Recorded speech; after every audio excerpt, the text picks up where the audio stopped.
Star Nails.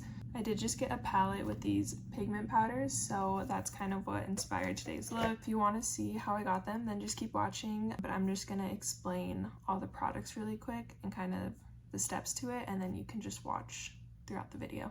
Base color, I use this brand. I did 2 coats of 262, it's like a pink, and then 1 coat of 271, more of a nude. After you get the base color, you'll go in with a matte top coat. This is the one I have, Beetles, Amazon. And then after the matte top coat, you'll go in with the pigment powder. As you saw, I got this from Amazon. That's the brand. And I will try and link everything down below so it's just easier to get to.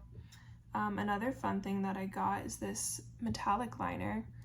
It's supposed to kind of mimic chrome instead of doing chrome isolation, so saved me quite a bit of time. It did come in a 2-pack, so this one's $2.48, and I got a silver one as well. The top coat I like to use is this one. It is a stain resistant top coat. And then finally cuticle oil. Finally, cuticle oil is this one, and I believe it's a vanilla scent.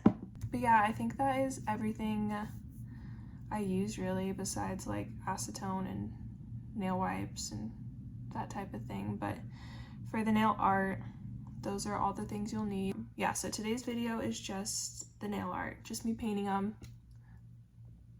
So stay tuned.